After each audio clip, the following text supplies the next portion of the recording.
அதுவும் குறிப்பா இந்த விர்ச்சுவல் வாரியர்ஸ் அப்படிங்கிறவங்களுடைய கண்கள்ல ஈஸியா இந்த மாதிரியான விஷயங்கள்லாம் சிக்கிருது. வேற ஒண்ணுமே இல்ல. நேத்து இந்த உண்மையை கண்டறியும் குழு அப்படின்னு சொல்லி ஒரு 4-5 பேர் சேர்ந்து ஒரு பிரஸ் மீட்டை கொடுக்குறாங்க.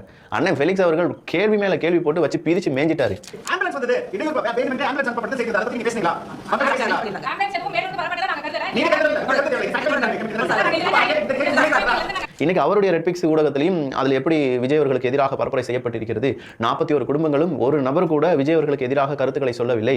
அப்போ அதில் என்ன நடந்துச்சு, உண்மையிலேயே 7 மணி நேரம் தாமதம் இருந்துச்சா, எந்த இடத்துல இருந்து எந்த இடத்துல வர்றதுக்கு விஜய் அவர்கள் அப்படி 12 மணிக்கே வந்துருவாங்கன்னு சொன்னாங்கிற கம்ப்ளீட் எவிடன்ஸை போட்டு உடைச்சிட்டார்.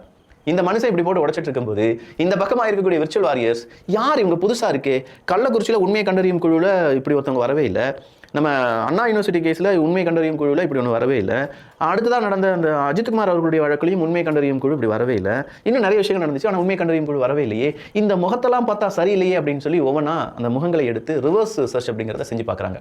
அப்படி செஞ்சு பார்க்கும்போது ஒரு நபர் டார்ச் லைட் அடிச்சவங்க, இன்னொரு நபர் திமுக கூட இருந்தவங்க, இன்னொரு நபர் அப்படின்னு சொல்லி எல்லாருடைய ஜாதகத்தையும் தூக்கிட்டாங்கயா. என்னையா இது இப்படி இருக்கீங்க விர்ச்சுவல் வாரியர்ஸ், இப்படிலாம் நீங்க டக்கு டக்கு டக்குன்னு எல்லாத்தையும் வெளியில கொண்டு வந்துட்டீங்கன்னா அவங்களால எப்படி அரசியல் பண்ண முடியும்? என்னப்பா உண்மையை கண்டறியும் குழு அப்படின்னு சொல்லும்போது அவங்க உண்மையை தான் பேசினாங்களான்னு கேட்டா ஏகப்பட்ட முரண்பாடுகள் இருந்துச்சு.